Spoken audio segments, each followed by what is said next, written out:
It's a fantastic event. It's lovely to be here and it's a great honor. To hear different views, how the big data revolution going to change our life and what can we do to help create a better world. 30-minute presentation plus 30 minutes discussion is wonderful. I love it. The idea is that people meet new people, share their thoughts, learn new things, interact, and develop synergy. And I can't imagine a better venue and a better organized symposium. When paper was invented in China, it took almost 1,000 years for that technology to reach Europe.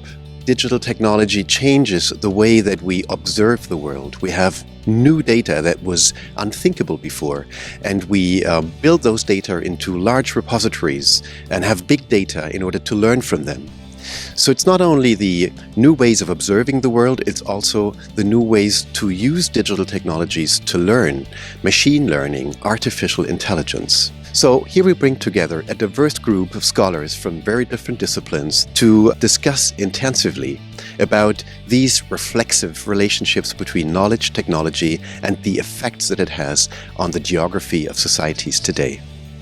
Decentralization is a mindset, or also something that many people want, a desirable goal, because today we see that many companies, many institutions have accumulated lots of power.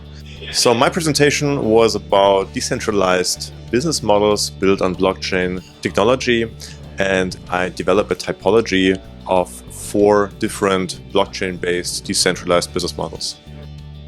Since decentralization is more beneficial, more profitable to businesses, they are motivated to move from centralized AI to personal AI. So far, the centralized AI has unfairly intervened in our lives, in our actions, by false news, fake news, and a biased information environment. But personal AI can be governed on the basis of open citizen science, in which each of us manages our own data, so that we can disclose the data for the sake of governance of personal AI, right? So personal AI is not just more beneficial to businesses, but also can be properly governed for the sake of benefit and the benefit of the society. Fast and frugal decision tree are a specific class of models. They attempt to formalize intuition. Starting from the experience that experts acquire by learning over years and years, we know that there's a lot of successful decision-making in heuristic decision-making, so in simple rules that help under certain circumstances. For instance, when you have to make quick decisions or in high complexity or dynamic decision environments. And fast and frugal tree are one approach to formalize here experience in a combination of simple rules where you have always only one exit per level and you always check whether something applies or not, a chain of checks. And if this type of decision tree is used, you can mimic to a certain extent expert judgments. So what you have in the end is a kind of prescriptive model that you can hand over to others so that they can learn or understand how you make decisions. I think we will always have some human involvement in decisions. There are things in which we simply cannot have machines make decisions for us, especially things that are more related to values, things that are related to interpersonal relations between us as people. But on the other hand, we're definitely going to be more and more exposed to decisions that are made by machines for us. Maybe we're not even aware of them because these machines will shape our environment, will shape the information we receive, and through this information will affect our decisions. So this is an ongoing process, again, that we are just in the middle of it and we don't quite understand it yet. People are producing value in everyday activities, and this is something that has been enabled specifically by digital technologies. Precisely because I'm carrying the smartphone around with me, that I'm able to pop open social media when I'm waiting in line at the grocery store or at the coffee shop, produce value through scrolling on applications, what I would call laboring. For me to produce value, social, economic, exchange value, it's no longer required for me to go to a workplace and get work done in front of a computer. I can actually just do it from anywhere. So digital technologies have opened new spaces for producing value, for laboring, and so on. And that's not always a good thing, just to be clear. It is almost always very extractive, very exploitative, at least with the way it's currently organized. Well, I wanted to emphasize that it's really important to jointly build knowledge about care robots in the society and in the workplaces, care work, and also among individual people, so that meaningful tasks for care robots could be found and we could somehow facilitate this major digital transformation that surrounds this topic. Knowledges are being produced increasingly in the new millennium through what's called the edtech industry in educational institutions, an assemblage of platforms and software and devices and apps and so forth. And those digital technologies are associated with a particular pedagogy that produces a particular kind of knowledge, namely technical skills. And I have argued in my paper, what's lacking in this pedagogy is attention to contextual and conceptual knowledges that are considered not very useful if it's not directly relevant to solving a particular task.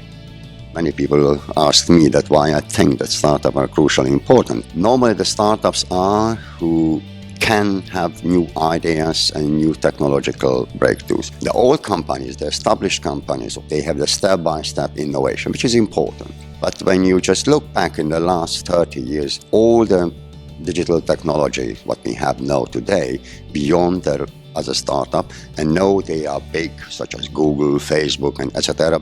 But please do not forget, Facebook or Google, they are teenagers, 18 years old, 16 years old. When we need breakthrough innovations, most of the breakthrough innovation comes from startups. Now the question is where in Europe the startups are. How can we create an environment or an ecosystem where the startup can flourish? So what is slow AI? Yeah, it's a good question. For me, I'm very much inspired by some of the principles of slow food movement. One sort of important principle for me is this idea of localism, remaining local when it comes to some of our data technologies. So I suggested we might think about data which does not scale up, for example.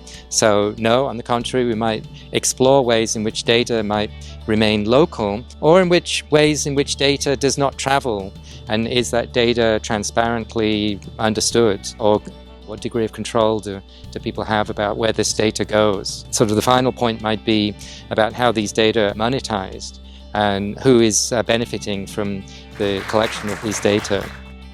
So one of the concepts that's important in my work is the concept of friction. With the expansion of smart governance, frictions are increasingly evident as people's perspectives and voices might disrupt the way that a technological system works. Therefore, paying attention to friction is really important in order to pay attention to the capacity for people to truly participate. I'll say that governance is a very broad concept, and smart governance is a kind of narrow application of a broad concept.